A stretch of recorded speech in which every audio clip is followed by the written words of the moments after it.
मैथिली कथा साहित्य में महिला लेखिका सबके सेहो बहुत पैघ योगदान छनि। तो आई महिला लेखिका सबके क्रम में जे छै से हम जे लेखिकाके सिलेक्ट केलहुँ हँ ई छथि श्रीमती उषा किरण खान। प्रोफेसर छलीह आ मैथिलिएटामे नहि हिन्दीमे सेहो हिनकर बहुत रचना सब लिखने छथिन। ई आ हिनकर रचना सब देखै छलिए जे कोनो भी समाचार पत्र सबके जे रवि दिनका अंक होइ छलै ओहिमे साहित्यिकीवला जे ओ कोना रहै छलै ओहिमे हिनकर रचना जरूर रहै छलै उषा किरण खानके। तऽ ई हिनकर रचना सब जे छै से बहुत साधारण शब्द सबके प्रयोग केने छथिन। ई मैथिलियोमे आ हिन्दियोमे बहुत सहज शब्द सबके प्रयोग केने छथिन। देशज शब्दक बहुत प्रयोग केने छथिन।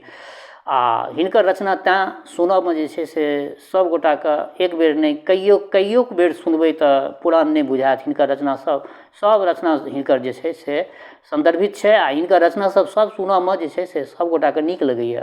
तऽ कतेक गोटाके हमरा दूरभाष परमे एहि चीजके जे छै से आभास भेल हँ। कतेक गोटा हमरा अनुनय केलहुँ हँ, आग्रह केलहुँ हँ जे उषा किरण खान जीके रचना जे छै से राखल जाय पटल पर। तऽ ओहि क्रममे आइ जे छै कथा यात्रामे हम हिनकर एकटा रचना राखि रहल छी। रचनाके शीर्षक छियै चिनबारक दीप।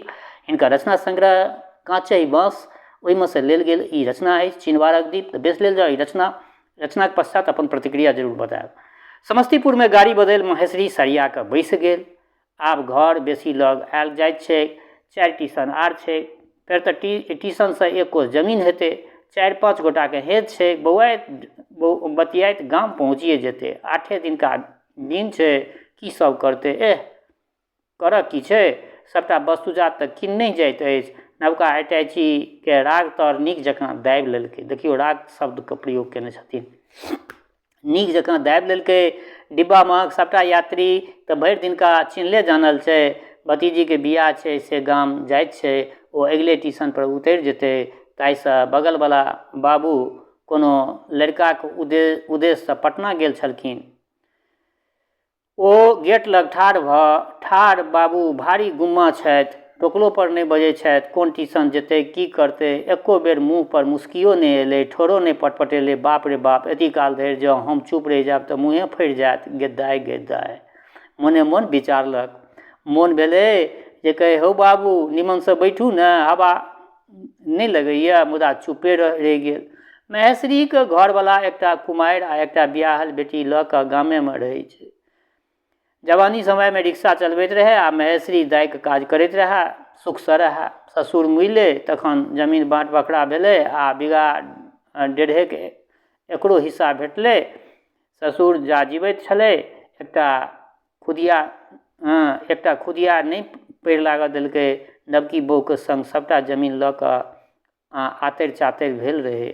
मुइला पर ओही नवकीके एकटा बेटा आ महेश्वरीके बीचमे जमीन बटेलै।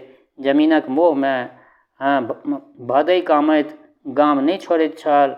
एकटा बेटीके बियाह तऽ पहिने केने रहै। दोसर बेटीके बियाहक सरंजाम जुटबैके लेल महेश्वरी गाम छोड़ि पटना सेवने रहै। पटनामे मारि इतियोत पितियोत भाय बहिन सब रहै छलै। तकरे संगे रहै छै। डेरामे चौका बर्तन सब करैत अछि महेश्वरी। गे बहिन अपन सामान सब ठीकसँ रखिहँ। आब गाम जायवला गाड़ीमे न बिजली छै आ न बत्ती। संगबे जे ओकर भाय छलै से कहलकै संगबे। देखियौ कतेक सहज शब्द सबके प्रयोग केने छथिन। ठीके से है हमर सामान महेश्वरी आर धोकरी लगा लेलक। हाँ तऽ से तऽ सहिए दोसर भाय बजलै। रे बाबू गरीब आदमी छी। डेरेमे कमा कऽ जमा कैली है। सभे सरजाम के लेतै हमर सामान। की सब सामान तोरा सबके तऽ बेसी लगै छ नहि। सामनेवला बाबू पुछलथिन। की सब सामान छौ तोरा सबके तऽ बेसी लगै छ नहि। सामनेवला बाबू पुछलथिन। यौ बाबू हमर जे जमाय है ने से दमकलक मिस्त्री है। तनी मनी जमीनो जाल है मर्दवाके से ओकर मुँह बड़का गो है। घड़ी साइकिल रेडियो लत्तो कपड़ा खूबसूरत कहै छै। तऽ देबही से सब दोसर यात्री पूछलथिन। हाँ सरकार, एगो मलकिनी है से हरदम दिल्ली जाइत रहै छै, कल पुर्जाके कारोबार है, ओकरेसँ घड़ी आ रेडियो मंगबेलिए, पटना में आधा दाम में हो गेलै। वाह, तखन तऽ लेलहक सामान सबटा। तऽ यौ सरकार, एगो मलकिनिए है मरवाड़ीन, तऽ ओकरा बासामे कोचल है रंग बिरंगक सरिया साड़ी सब, वह हमरा एगो जरी के काम कैल साड़ी देलक, पियर टू। हम कहली जे होली दशहरा के साड़ी न दू, ई साड़ी दे दिया। आ बाकी मलकिनियाँ सब से साड़ी ले के रखने रही, बाकी मलकिनियाँ सबसँ साड़ी ले के रखने रही, जे सब ले से सबटा साड़ी ले जाइ छी। बेटीके साँठोमे नहि पड़बाक है। बड्ड मतलब एकदम बिल्कुल गाम घरक जे खाँटी सब छै तकर प्रयोग केने छथिन। हमरा बाजैयोमे बहुत मुश्किल भऽ रहल यऽ। आ लड़काके कपड़ा से तऽ किन्ने हेबही, बाबूके जिज्ञासा रास्ता कटबाक साधन सेहो छलनि।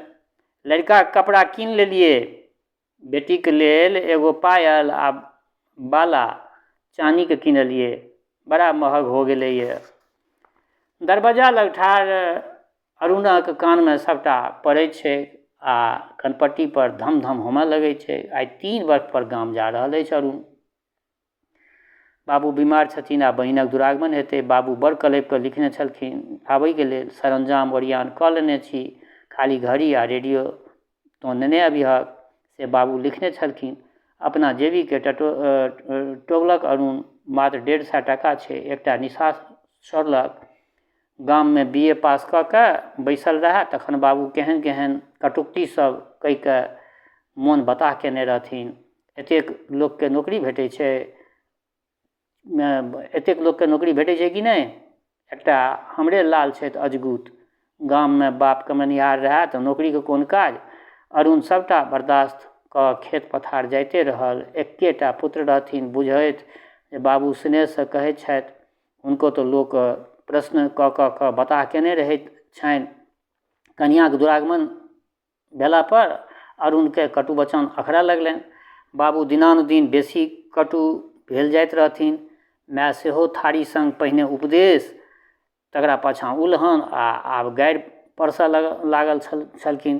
तखन अरुण हारि कऽ गाम छोड़ि देलक।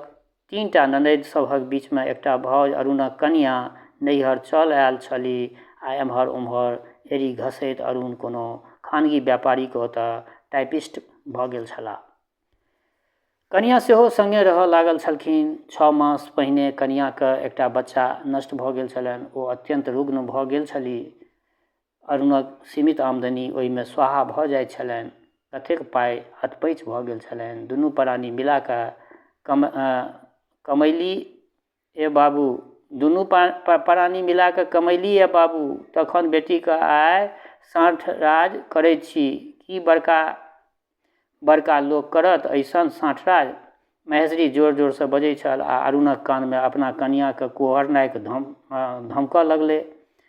कोनो काजक नहि छथि, अरुण मोने मोन विचारऽ लागल। गामक साधारण घरक बेटी छथि, मुदा 2 व्यक्तिके काजो नहि सपरै छनि। मोने मोन खौंझा उठलनि। फेर विचारऽ लगला, एहिमे हुनकर की दोष? जेहन शिक्षा दीक्षा भेटतनि तेहने ने बुद्धि अकिल हेतनि। बिसरल भटकल कतहुसँ कहियो कोनो चिट्ठी अबै छलनि। परसू चिट्ठी भेटलनि बाबूके तऽ बड्ड अचरज भेलनि। छनहिमे अचरज बिला गेलनि। छोटकी बहिन प्रमिलाके दुरागमनमे बच्चा आ कनियाँके बाबू बजौने छथिन। संगहि रेडियो आ घड़ी नेने आबऽके लेल अनुरोध सेहो केने छलखिन। अरुण पत्र पढ़ि चिंतित भऽ उठल छलाह। कतऽसँ ओ फरमाइश पूरा करथिन? ई पहिल बाबू मुँह खोलि कऽ किछु मंगलनि अछि। की करबै? पत्नी सारगर्भित विचार प्रकट केलथिन। हुनका मंगबाक आवश्यकता की छलनि? अरुण कहने छलथिन। तेँ ने आब भेलनि अछि जे मङ्गैत छथि। आब हुनका आवश्यकता भेलनि तऽ मङ्गैत छथि। जइयौ, सब सरंजाम सेहो करऽ पड़त, कहलथिन पत्नी। अरुणक शक किछु पार नहि लगलै, अरुणसँ किछु पार नहि लगलनि तऽ अपने पेटीसँ ओ नुआ बाहर कऽ कऽ दऽ देलथिन आ नोर पोछैत विदा केलथिन अरुणके। लोक की कहत, अंतिम नन्दीक दुरागमन छल। भरल कंठसँ बजली, की कहत, हम नहि लऽ जायब, हमही जाइ छी, सएह बहुत करै छी, डपैट देने रहथिन अरुण। आ 150 टका जेबीमे नेने जाइ छथि, जिद करथिन तऽ अपना हाथक घड़ी दऽ देथिन। आर की, लोक की कहतै, गामक लोकक सोझाँ कोना मुँह देखेथिन। ई साधारण दाइ खवासनी घड़ी आ रेडियो नेने जाइ छै, मुदा अरुण की करतै? एकर पत्नी तऽ परिवारमे दाइके पाइ बचेतै ताहू जोगर नहि छै। बाबू गामे रहऽ दितथि तऽ की, कोना रहऽ दितथि? लोक की कहतनि? फेर वएह गाम समाजक लोक आ लोकापवाद चारू कातसँ घेर लैत छनि। BA पास कऽ के गाममे घरुल्ला बनल छथि आ लैह रहऽ नगरमे, करऽ नौकरी। एकटा बेटा, माय बाप कतहु अपने कतहु। एहि बेर तऽ बाबूके चिट्ठीमे स्वर बड़ कमजोर सन बुझना गेलनि। रुग्ण छथि, आब होइत हेतनि जे बेटा संगे रहै किंबा बेटेक संगे रहैत अपने रहैत। महेश्वरीके गर्भोक्ति सुनि कऽ अरुणके खौंत उठऽ लगलै। दृष्टि महेश्वरीके राग तर दावल अटैची पर जाइत छै। नव ललौन अटैचीके चमकैत हैंडिल एम्हरे छै, ओहिमे घड़ी आ रेडियो छै, चानीके पायल आ दोसर वस्तुजात सब छै। के जाने ई सब बड़ चलाक होइत छै, विचारलनि अरुण। फुसिए ढकि रहल छै, 6 डेरामे काज करै छी, खाली फाजिल गप। जरूर ई चोरने जाइत अछि, कहुना लऽ जाइ छै। अरुण तऽ कहुनो नहि नेने जाइत अछि। गाममे माय बाप आ बहिन रस्ता तकैत हेतनि। रेडियो, घड़ी आ कनियाँके कोनो गहना रस्ता तकैत हेतनि जे अरुण औता तऽ सबटा दुख दूर कऽ देता। स्वर तऽ तेहन रहनि पिताके पत्रक एकटा छोट सन स्टेशन आर। तकर बाद अरुणक दृष्टि महेश्वरीके अटैची हैंडिल पर पड़लनि। एक झटकामे अटैची घीच तेज होइत गाड़ीसँ अरुण उतरि कऽ पड़ा जाइत। तखन की? विचारैत काल शरीरमे रक्त तेजीसँ दौड़ऽ लगलनि। स्टेशन परसँ गाड़ी ससरऽ लगलै। अरुण अझक्के अटैची घीच लेलथिन। महेश्वरी मुँह बौने रहि गेल। छी, ई की करै छी हम? एकटा चौका बर्तन करऽ वाली स्त्रीके सामान चोरबै छी? ई विचार मोनमे आबिते अरुणक आगू बढ़ल पैर ठमकि गेलनि। मुँह बौने महेश्वरी आ बाबू बढ़ैत ओकर संगवे अन्हारमे तकिते रहलै आ अरुण अटैची महेश्वरीके कोरामे पटकि एकटा खाली हँसी हँसऽ लागल। एह, हम तऽ तोरा बुझेबा लेल अटैची घिचलियौ जे खाली बात पर नहि रह, सामानक रक्षा सेहो कर। ए बौआ, हमर तऽ जिये हाथ हरा गेल यौ। बड़ी कठिन कमाइके है, महेश्वरी कपैत स्वरमे कहलकै। नहि, डरायके कोनो बात नहि छै। बाबू देखतै, सुधंग लगै छथिन। ठिसुआयल एकटा संगवे बजलै महेश्वरीसँ। अपन अशुद्ध मोन पर संस्कारी शुद्ध सोनक विजय बड्ड सोहनगर लगलै अरुणके। जाड़ोमे पसेना छूटि गेलै, तरहत्थी भीज गेल छलै, कंठ सुखा गेलै, मुदा माथ एखन खाली छलै, एकदम शून्य, किछु नहि छलै। गाड़ी दोसर स्टेशन लग आबि गेल छलै। पुक्की पारऽ लगलै। अन्हार दिस तकैत अरुणक आँखि एकटा खोपड़ीके चिन्हबार पर चल गेलै। चिन्हबार पर दीप जरै छलै। तऽ बे श्रोतागण, आइ हिनकर ई एकटा रचना रखलहुँ हम, चिन्हबारक दीप। केहन लागल ई रचना? अपना मित्र मंडलीमे एहि रचना सबके जरूर शेयर करब आ प्रतिक्रिया जरूर लिखब जे ई रचना सब उषा किरण खान जीके रचना केहन लागैए अहाँ सबके। और जनक नंदिनी जगदम्बा माँ वैदेहीके कृपा अहाँ सब पर बरसैत रहै। शुभकामनाक संग जय मिथिला, जय मैथिली।